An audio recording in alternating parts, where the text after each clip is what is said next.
Hey there guys, today I'm going to be taking you through and showing you how I install this stove jack on this canvas tent. The first thing you're going to want to do is find out where you're going to be wanting the stove jack to go in the tent. To do this, set up your cot or figure out where in the tent you're going to be laying down to be most comfortable, be able to load your stove easily, and then after that you can draw a line with your stove jack. Yes, sweetie. I love you too. Why are you talking like that? It's because I'm talking to the camera. I'm trying to make a video. Okay, I don't go. Okay. So this is pretty much where I'd be laying down if I was sleeping in the tent. I want to make it so the stove is easily accessible. So I can just open it up without having to get out of bed, load it up, and go right back to sleep. So this is kind of where I think I'm going to be putting the stove. I want to make sure that this is far enough away from the back side of the tent so it's not going to burn it. So I am going to have to move it a little bit forward here, and hopefully even at an angle.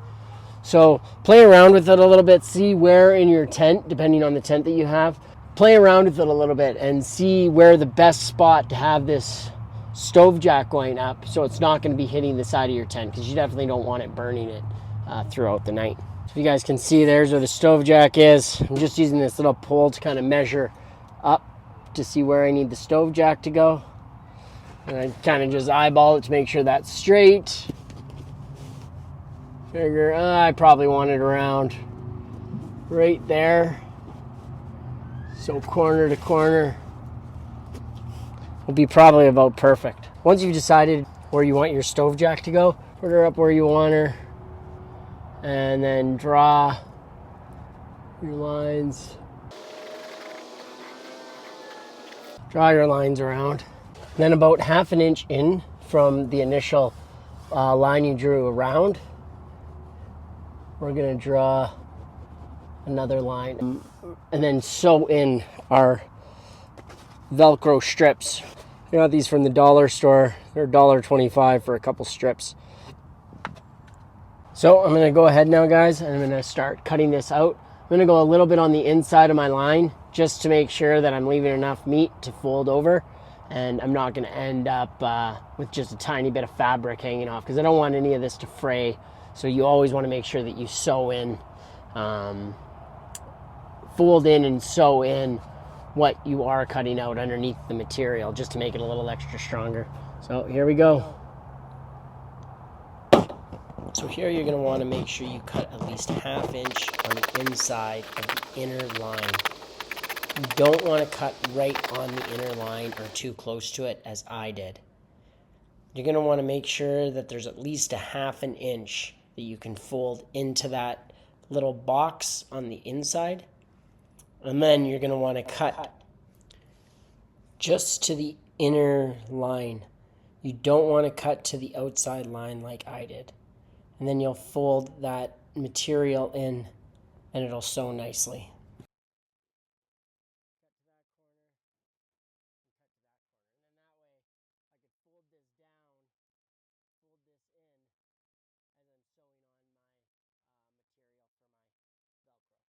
So I'm measuring out my first piece of Velcro here, just roughly.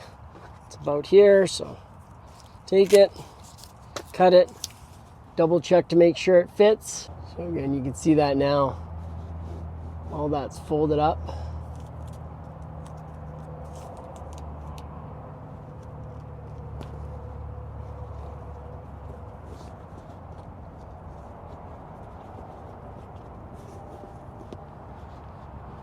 There you go.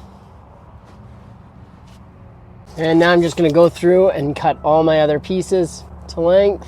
I am going to overlap them as well, just to make sure that it just gives it that little bit of extra strength. So again, I'm going to fold this to that line there. Way up here.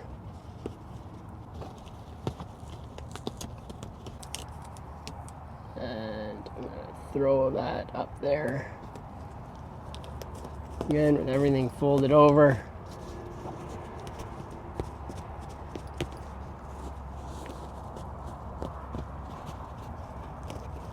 Just like that. Okay, and now that I have all the Velcro in place. I checked with the stove jack to make sure it's going to fit good. It's a little bit wider than the stove jack, but that's going to be okay. The Velcro is pretty sticky anyways, so maybe just try to make it a little bit tighter than I did if you guys are going to be doing it. I got some braided fishing line on a needle, and I'm just going to be sewing this through now. The knots are on the outside.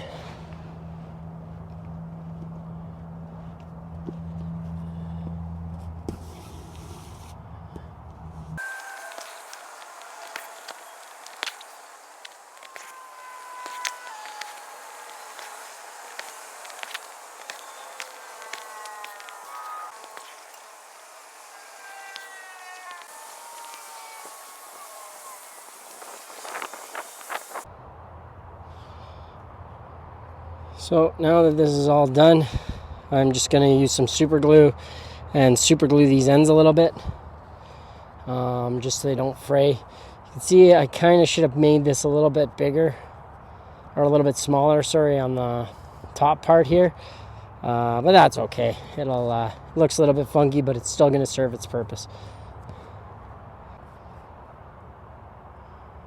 Again, I'm just going to throw a little bit of super glue on each one of these little knots, just to make sure none of them kind of come loose.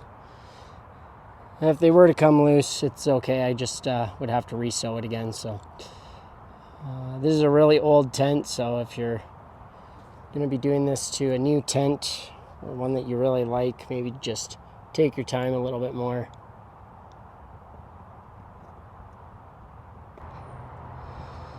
Oh, there's the outside, all Velcroed in. Everything's nice and tight. That's not going anywhere. I'm going to take it off.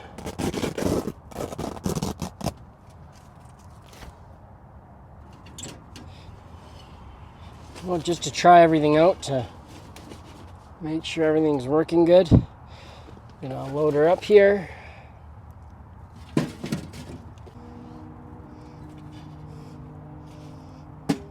Again, that's not going anywhere.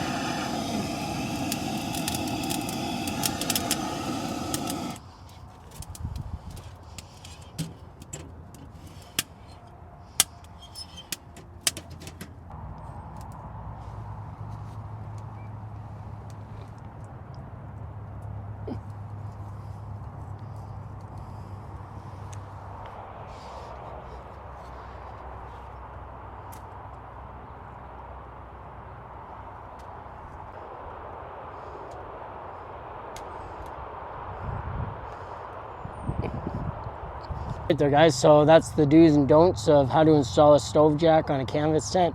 I also have a video on installing a stove jack on an ice fishing hut if you want to check that out. It's pretty much the exact same process.